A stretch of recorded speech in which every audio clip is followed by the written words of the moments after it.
এই তথ্য উপদেষ্টা নাহিদ সাহেবকে সতর্ক করি, আমি তার দৃষ্টি আকর্ষণ করে বলতে চাই, মামুনুল হককে চিনেন না? আজকে ফ্যাসিবাদ বিলোপ হওয়ার 1.5 মাসের মাথায় আমার বিরুদ্ধে অনলাইনে ফেসবুক কর্তৃপক্ষ সহ ইউটিউব কর্তৃপক্ষ সহ অঘোষিত নিষেধাজ্ঞা জারি করে রেখেছে। আমার নিউজ কভার করে এই পর্যন্ত বাংলাদেশে প্রায় শতাধিক জাতীয় নিউজ পোর্টাল তারা রেস্ট্রিকশনের শিকার হয়েছে। আপনারা ওখানে বিলাসিতা করেন, বৈষম্যের বিরুদ্ধে সংগ্রামী আমাদেরকে আমাদের সমস্যাগুলোকে সমাধান করবার কোনো চিন্তা আপনাদের নাই। আপনারা উপদেষ্টা পরিষদ রাষ্ট্র পরিচালনা করতে পারবেন না আমাদের সহযোগিতা ছাড়া। আমার এই বক্তব্যের 24 ঘন্টার মধ্যে যদি আপনারা কোনো ব্যবস্থা গ্রহণ না করেন, আমরা আপনাদের বিরুদ্ধে ব্যবস্থা গ্রহণ করতে বাধ্য হব।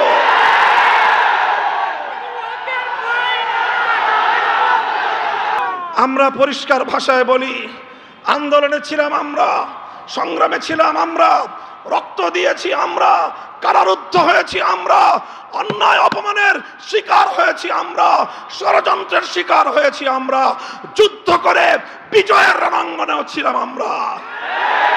পর্যন্ত শাপলা চত্বরের বীর শহীদদের হত্যাকাণ্ডের জন্য কোনো রাষ্ট্রীয় উদ্যোগ আমরা লক্ষ্য করতে পারছি না।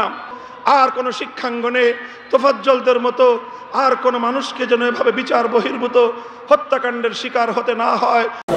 এই ডিজিটাল প্রযুক্তির যুগে ডিজিটাল নির্যাতন যে হয়, এটা কি আপনারা জানেন? আমি ডিজিটাল নির্যাতনের শিকার হয়েছি। এই যে এখন তো সামাজিক যোগাযোগ মাধ্যমের ব্যাপক উৎকর্ষতার সময় এবং খুব প্রভাবক একটা মাধ্যম। এই সামাজিক যোগাযোগ মাধ্যমে এখন যে অবস্থা এখনো বিরাজমান, সেটা হলো যে কেউ যদি ফেসবুকে মামুনুল হক নাম লেখেন তাহলে তার আইডি এটা দীর্ঘদিনের জন্য ফেসবুক কর্তৃপক্ষের পক্ষ থেকে রেস্ট্রিকশন দিয়ে দেওয়া হয়। গত রাতে একটা বেশ জনপ্রিয় একটা ফেসবুক পেজে একটা লাইভ সাক্ষাৎকার আমি দিচ্ছিলাম, ফেস দ্য পিপল। প্রায় 15 লক্ষের উপর বেশি তার ফলোয়ার এই পেজের সাথে সম্পৃক্ত লাইকার। আমার সাক্ষাৎকার কিছুক্ষণ চলার মধ্যেই ফেসবুক কর্তৃপক্ষের পক্ষ থেকে লাইভটাকে তো শুধু মুভ করা হয় নাই, বরং এই পেজটাকে 1 বছরের জন্য রেস্ট্রিকশন দিয়ে দেওয়া হয়েছে যে তুমি কেন মামুনুল হককে প্রচার করবে।